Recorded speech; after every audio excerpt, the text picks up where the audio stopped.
Mabagal ang ikot ng washing machine mo. Paano palakasin na wala kang magagastos kahit piso? Panoorin mo ito mga ka-repairman. Ayun, bagal ang ikot to. So yun, unplug natin.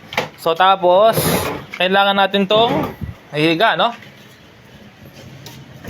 Yun. So paano mo nalaman kung mabagal ang ikot ng isang fan belt? So ganito, ay fan belt ng washing machine. So ganito lang, no? Ito po yung fan belt. Yun. So paano pag-check kung maluwag or hindi? Ganito lang. So kailangan mo itong pigain, no? Nako, ayan, maluwag na po talaga siya, oh. Sobrang piga po niya, oh. Kapag po ganyan ng fan belt ninyo, sobrang napipiga mo siya, ibig sabihin maluwag yan. Okay, so kalasin natin yung fan belt. Paano pagtanggal? Ganito lang, kailangan mong ibaba rito. Ayan, tanggal na. So ganun lang, no? So tapos check natin sa ilalim kung merong adjustment yung motor.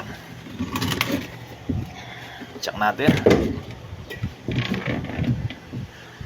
Ayan mga ka-repairman, no? So tama-tama, meron siyang adjustment. So kailangan mo lang ibaba ng konti yan. Ay, alam niyo po yung tornilyo na yan? Yan, no? Nasa taas, no? So kailangan mo lang ibaba ng konti para ma-adjust yung motor. Adjust natin. Luwagan natin. Okay, yung pong socket na to ay number 10, no? So yun, number 10 po yung mga manual washing machine na socket. Yan, luwagan natin lahat yan.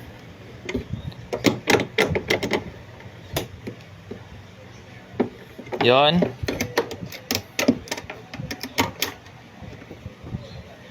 Okay, maluwag na. Tapos, yung motor, i-adjust natin. Ayan po mga repairman, konti pa.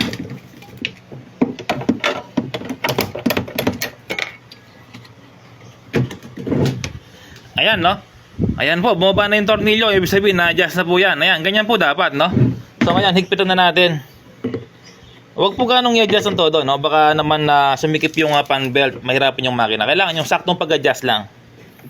Pero kung sobrang putpud na ang inyong fan belt, so kailangan mo siyang i-adjust na sagad, no? Or bumili ka ng bagong fan belt kung sakali nga hindi na makuha sa adjustment. Pero lahat po ng ginagawa kong washing machine na manual, ganito lang, no? Lumalakas naman yung ikot pag in-adjust ko yan. Siyempre, kapag lumawag ulit, ay hindi mo na kailangan i-adjust kasi nga, sagad na yung pag-adjust, no? So, kailangan mo nang bumili ng fan belt. Ang fan belt po ay 100 pesos to 120 pesos, no? Yan, higpitan natin na maayos. Yan, kabila. At para masubukan po natin, no? Kung lumakas ba.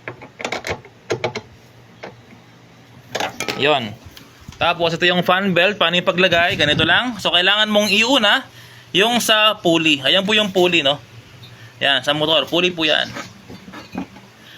Tapos sunod din ilagay yung sa gearbox. Ito po yung gearbox.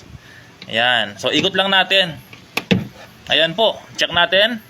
Ayan mga repairman, no? Napipiga ko siya pero hindi na ganong malaki, no? Maliit na lang yung piga niya, oh. So ibig sabihin okay na okay po yan, no? Paano mo nalaman kung maginhawa po yung ikot ng motor? Ganito lang, oh.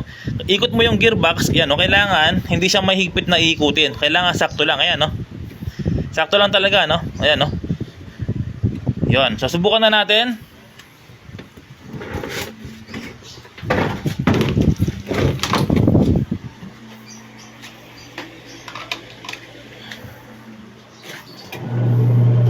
Ayan, mga ka-repairman, ganda ng ikot, no. Lumakas pa yung ikot niya kaysa kanina. Kanina, malawag pa yung fan belt. Yan, wala kang mabayaran kahit piso. Ikaw na lang gagawa. Kapag ganyan ang issue, fan belt lang, mahina ang ikot.